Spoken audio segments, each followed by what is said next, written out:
Hi, I'm Gemma Lauren Krebs, author of the Locked series. I'm here today to read you Chapter 6 of my first book, Nothing Lost.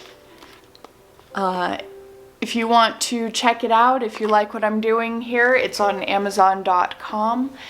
There is not currently an audiobook version, so I thought I'd bring it to you with these videos for right now, since a lot of us are stuck at home and some are looking for things to do. Plus, it's fun to hear stories, and I've been wanting to do a version of it kind of like this, and eventually I'll record it right, but thought this would be fun for now. Go ahead and follow me at Instagram, Twitter, and Facebook at Gemma Lauren Krebs and at the Locked series if you're interested in learning more. I'm currently working on my second book, Magic Itself, so you can follow for more information on that as well. Hope you guys are having a good day, doing all right, taking care of yourselves. At any rate, let's do Chapter 6. Exercise. An uncomfortable heat woke me. Attempting to make my way over to the closed window, to close the window, eyes closed, I stepped heavily onto the ground, only to hiss when a prickling pain lanced through my foot. I drew it back up to the bed hurriedly. My eyes opened and a stunted breath escaped me. Taking my foot in my hand, I gently turned it over to see blisters beginning to form. I looked over the edge of the mattress to see small scale-like shapes covering the seagrass rugs. My hands kneaded my face as I flopped back. Flake fungus, fast-growing and extremely irritable to human flesh. A small creak came from my open window, swinging in the breeze. Limping to the washroom, groaning, I grasped a handful of soap flakes before submerging my foot in the steaming water. It throbbed heatedly. Washing would help, but my foot would be uncomfortable for a few days. When what sounded like a desperate knock met my door, going on far too long, I grunted and rose, hopping over. "I'm coming," I yelled as the knocking continued. It stopped abruptly. Jevin, eyes wide and wearing no shirt, was there when I opened the door. I let out a burst of laughter, setting my foot on the ground without realizing it, and grimaced as I brought it back up. "What are you doing? Are you all right?" I asked him. He looked sleepy and dazed. "I'm late," he said, eyes going wide. I looked to the time watcher. It was already early afternoon. "Looks as if I am as well," I sighed. Jevin pressed his forehead to the door, wincing. "My first day doing the most interesting job at the palace, and I'm already messing it up." "I just woke up myself," I confessed. He looked up past me. "What's on your rug?" It's nothing," I said, closing the door slightly. "Flake fungus, probably just some bullying. No one is exactly friendly with me at the moment." I smiled, though it felt pained. I nodded to Jevin. "Besides you, of course." Jevin put his hand on the door above my head and pushed it open, stepping inside, examining the fungus. "Still, it shouldn't be to this extent, Shay. It isn't as if you actually did something wrong." I shut the door for a moment. "Thank you." I thought I was the only one who believed that. "I'm sure it will pass soon. People get tired of one thing and move on to the next. I just have to bear with it until then." He turned back to me and met my eyes. "Again, you shouldn't have to. You need to do something about this." Folding my arms, I laughed. "And what would that be? Tell someone? Find the culprit and beat them?" I shook my head.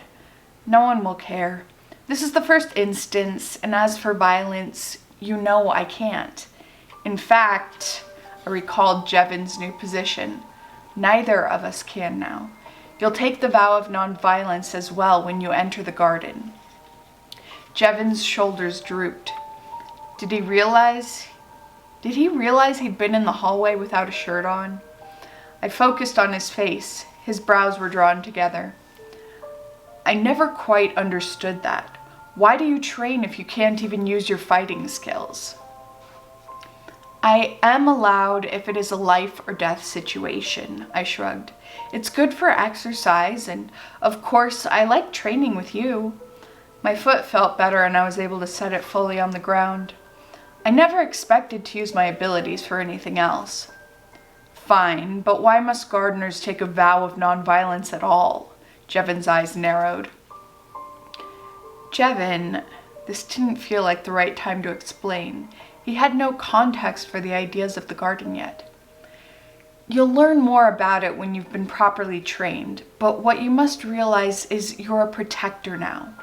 I felt my heart start to beat faster as the words poured out, remembering my father explaining it to me when I hadn't understood. A protector of the great tree, the garden, and, like it or not, every single person on the islands, maybe even the world. Everyone. People who are nice to you as well as those who bully. He rolled his eyes, unconvinced. I felt myself deflate slightly at his reaction, but I would teach him. I'm serious, Jevon. This is one of the most important things to learn. When you take the vow, you must remember you need to find a way to deal with people no matter what they do to you. It cannot be with violence unless there is truly no other choice. He brought his hands up to grip his own elbows, frowning at the floor. It was too soon to go into this fully. Come on now, I patted his shoulder. You don't have to worry over it, just keep it in mind. We'll talk more later, but let's get food and start your training. I sighed, ready to move forward with the day. I'm starving. Jevon lowered his arms and nodded, seeming slightly more relaxed. We'll still have plenty of time. I opened the door again and stepped to the side so he could leave, but we should both get dressed. Jevon looked down, seeming to realize for the first time he didn't have a shirt on. His cheeks folded back as he smiled. Right, sorry. I tried not to laugh and said, meet me in the dining hall, all right? Jevon did laugh and started walking swiftly down the hall, throwing one look back to me as he went. On our way to eat, we came across Haida. Just a moment, I said to Jevon. He halted. Haida! She jumped slightly when I called her, and her eyes looked glazed. Most likely she hadn't had the luxury of sleeping in after being woken in the middle of the night. Sorry to trouble you, but someone seems to have snuck flake fungus into my room last night. Be careful if you go to clean. I'll take care of it tonight if I get there first. She nodded, seeming uncomfortable. No need, apprentice. I'll take care of it shortly. Thank you. Be wary of it, though. I was already stung this morning. She dipped a curtsy and hurried away. I watched as she moved so quickly. Perhaps she, like the rest of the palace, was still uncomfortable with the recent reveal of my gender.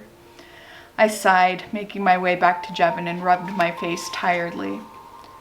Are you sure you're all right? Jevon asked.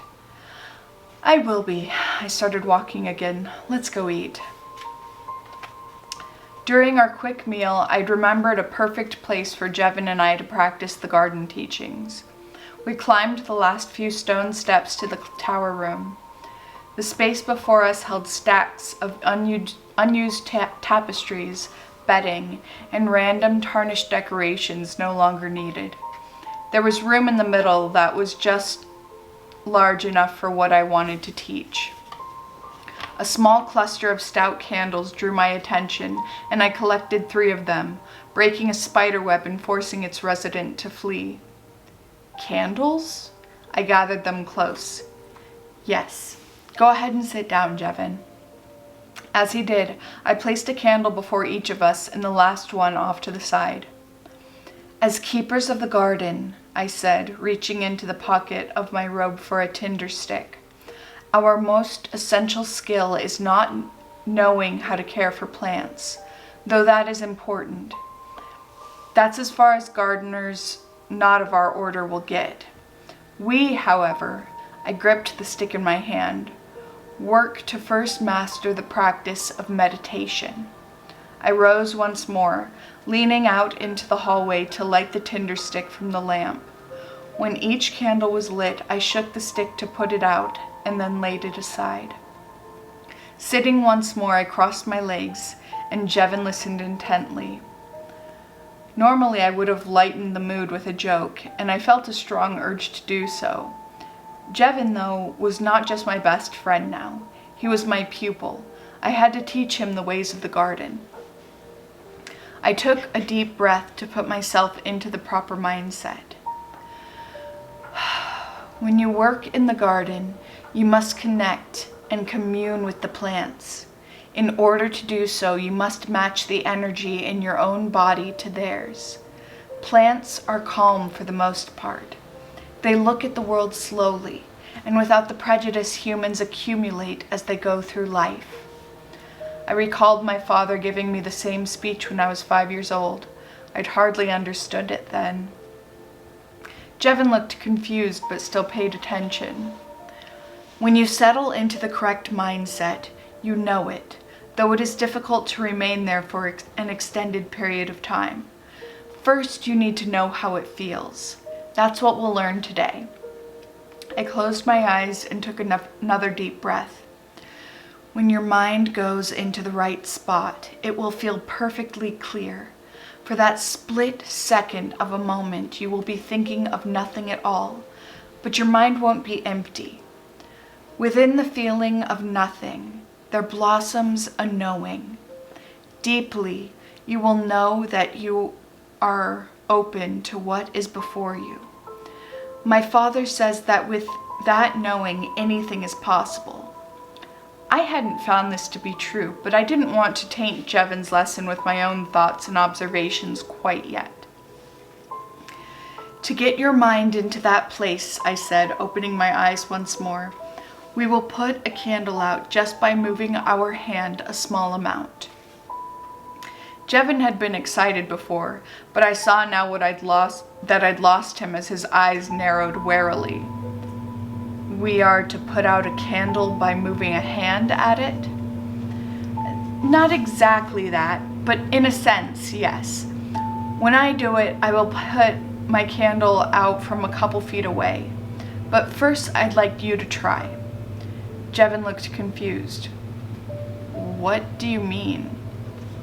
Drop your hand just a little, in a way you think would put out the candle.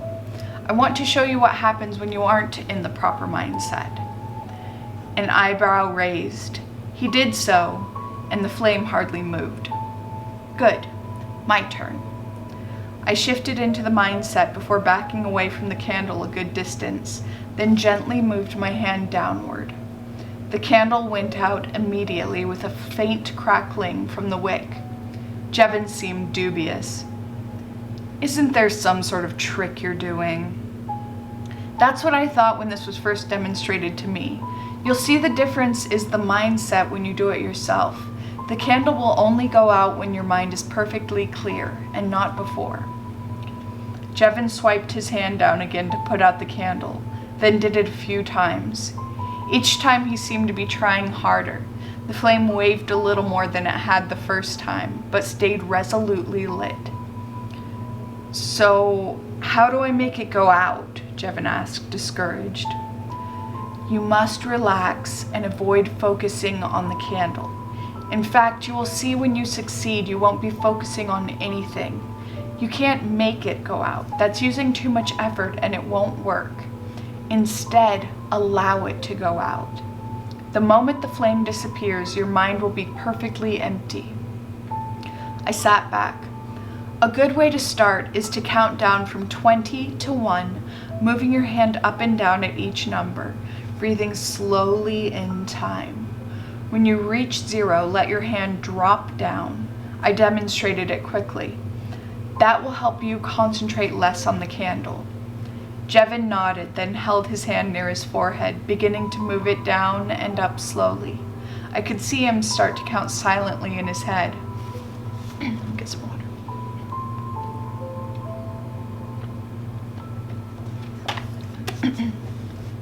"20 seconds later, he brought his hand down, and the candle still didn't go out. He sighed harshly. It takes some time, I said encouragingly. It took me hours to get it out when I first learned. Once you do, though, it gets much easier. Jevin closed his eyes and took a deep breath as I'd done, then tried again with the same results. I thought it might be easier for him if I wasn't overtly staring, so I relit my own candle. When Jevin was trying to learn something new, his sense of competition helped him to master whatever it was more quickly. He seemed more focused and intent as my candle repeatedly hissed out and was relit. We went along like this for a few hours. Jevin hardly spoke a word, only pausing to ask a question, usually one whose answer was unhelpful. I didn't know exactly how to teach this part successfully. My father had let me figure it out by myself for the most part. Perhaps Jevin needed to learn it differently, though. The difficulty was that you could only truly understand the meaning of the mindset when you'd reached it. Jevin seemed to grow increasingly frustrated, and the flame moved fewer and fewer times. After 3 hours of this, I decided that was good enough for the first day. All right, it's no good to concentrate for this long. Let's do something else. We'll try again tomorrow. Jevin just stared stoically at the candle. You go, I'm going to keep trying. I admired his dedication, but if he continued like this, it wouldn't help him and could perhaps hurt him in the end. I stood up. No. Jevin looked up at me. As your instructor, I insist you take a break or you won't make any progress. You're too tense right now. I held out my hand to him. Come on, let's go. His shoulders released and he smiled a little. Yes, master, he said reluctantly, grasping my hand. We worked together to pull him up from the floor. He sucked in a breath. Ow, my legs are nearly numb. I'm not surprised, I grinned. Maybe we need to move a bit. We haven't practiced our sword play together for a while. Do you want to spar? All right. Shall we change into training clothes and meet at the grounds in a few minutes? Perfect. We left the small tower space and headed to our own rooms. I changed, then stopped by the armory to grab the sword I used to practice. Because of the rule of nonviolence, I wasn't allowed to own weapons, but the palace had many I could use. I entered the armory. Dareth sat in the corner, polishing a sword and mumbling to himself. He usually wasn't too friendly, so I went to where my sword was kept to grab it and leave quickly. It was not in its place. I'd have to ask Dareth. It's not that I couldn't use another sword, but that one, out of all the others, had the best balance for me. Dareth. There was a moment of silence, then, he grunted. Do you know, by any chance, where this sword is? I pointed to the empty space on the wall. He let out an aggravated sigh and waved the sword he had in his hand over his head. I recognized it as the one I was looking for. Oh, sorry, were you polishing it? He grumbled. Only because I came in to find it covered with honey. It's taken me hours to get it back to its rightful state. Honey? But why? I knew why. The flake fungus this morning, now this. I suppose these little pranks would go on for a couple weeks until whomever was taking so much amusement in them found something else to occupy their attention. I didn't want to explain the situation to Dareth. Well, if it's all right now, can I use it to spar? I should say not. I looked to him, surprised. He finally met my eyes and continued. You, all this time pretending to be a man and doing things indecent for your sex? I won't have it. You're not welcome in here anymore. He huffed and went back to polishing, clearly done talking to me. I felt like I'd been struck a blow to the gut. It took me a moment to process his words. I wanted to fight back, to protest, but nothing would come out. People didn't like what I'd done. I knew this by now, but to have privileges taken away seemed extreme. Unable to argue, I left. Entering the training grounds, I spotted Jevin to the side, stretching and circling his arms to warm up. I took a step toward him to explain what had happened, then heard a burst of laughter from behind me. I knew who it was. Fedrid and his friends again. No doubt the ones who'd been making my day as difficult as possible. I didn't turn to look at them. It wouldn't lead anywhere good, and all their efforts were most definitely aimed at getting a rise from me. I would do my best to disappoint them. Before I reached Jevin, he'd looked up at the sound of laughter. I caught his eye, motioned toward the beach, and turned that way, not wanting to spend any more time near my tormentors than I had to. I got to the beach, sat down, and didn't even have to wait 2 seconds before Jevin showed up and seated himself next to me. "What's going on?" I closed my eyes and shook my head. "Well, firstly, I've been denied weapons because apparently using them isn't appropriate for my sex. But it wouldn't have done much good anyway because my sword was covered in honey, and my foot still hurts from stumbling into the bed of flake fungus earlier." I rubbed my face. "I think it's mostly Fedrid and his boys, which I can handle, but to have Dareth ban me from the armory and any use of weapons was more than I had anticipated." I stared at the rolling waves before me. "You're banned from the armory? Because you're a girl?" I nodded solemnly. "Here." I heard metal clicking and looked to see Jevin unbuckling his sword from his side. He held it out to me. I didn't take it. "Jevin, you know I can't own weaponry." He looked down at the sword. "Well, I can't either now, right?" I sighed. "Yes, that's right. You'll take the vow of nonviolence when you're a full apprentice." "Well, I still want to spar, and you're the best partner I have." He seemed to be thinking for a moment. "We'll just keep it somewhere. You won't own it, but use it to spar, and I'll borrow from the armory. Fair?" Grudgingly, I relented. "That's not a bad plan. Do you think your sword will work for me, though?" "It's not much heavier than the one you're used to using. A little practice and you'll master it. Here." He set it on my folded arms. "Try it." "I'm not to use weaponry outside of the arena." "You're not using it, you're weighing it." I sighed and raised myself to my feet, pulling the sword from its scabbard.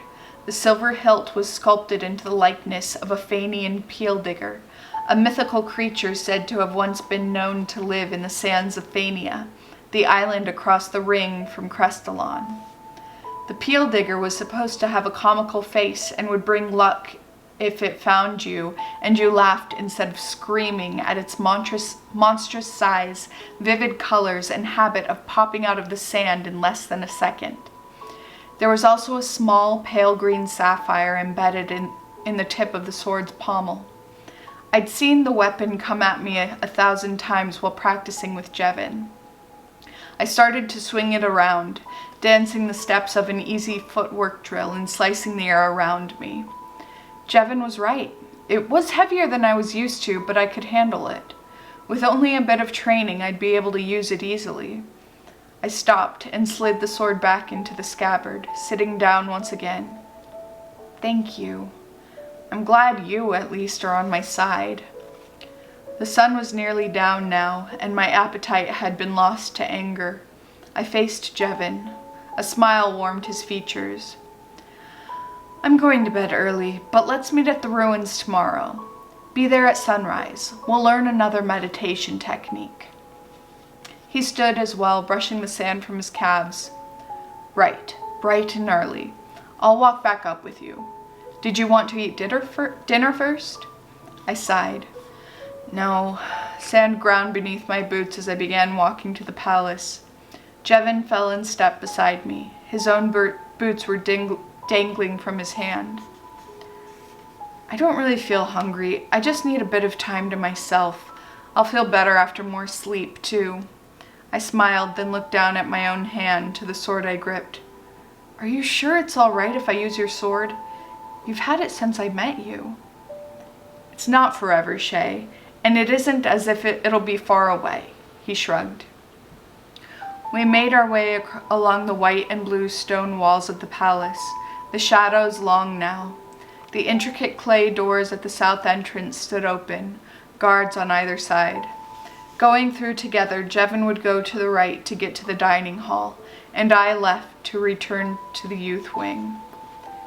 Thank you again, Jevin. I held the sword close to my side, hiding it as much as possible. He nodded, his head toward it. I hope you can find a good place for it to be kept. I'll figure it out. We waved a quick goodbye and went our separate ways. The door clicked closed behind me and I sighed, leaning against it. Today had been interesting. Jevin being made apprentice, I'd taught him, there was more bullying, and now I had a sword. Thankfully, it seemed Haida had gotten rid of the flake fungus. That was one less thing to think about. I had to figure out where to keep Jevin's sword. Raising it in front of my face, I squeezed the soft, translucent fish skin of the scabbard, and the metal rings making up the detailing jingled. The Fanian peel digger on the hilt seemed to laugh at me, its mouth and eyes wide. I laid the sword carefully on my bed and lit a tinder stick from the ever-lit flame in the bathroom, then lit the lamps of my bedroom. I shook out the stick and looked around. Where would I keep the sword? I suppose if I just shoved it deep into my wardrobe behind something I didn't wear often, it would be fine. It wasn't my sword, though, and I didn't know if that would be disrespectful. My eye caught the wicker cupboard in the corner. Neither Haida nor anyone else, besides my father, of course, was allowed access to this cupboard. I slid it open, and the ceremonial armor reflected candlelight. The empty bottom shelf would be perfect. I placed the sword in its new home. After hardly sleeping the night before, I was ready for bed even this early, and I lay down heavily. Through the night, though, dreams plagued me, filled with visions of my feet on fire or having to swim through oceans of honey. So that was chapter 6. Hope you guys enjoyed it. Hope you're enjoying me reading. Keep hanging out and watching the videos if you are, and I'll see you for the next chapter. Have a good one. Bye.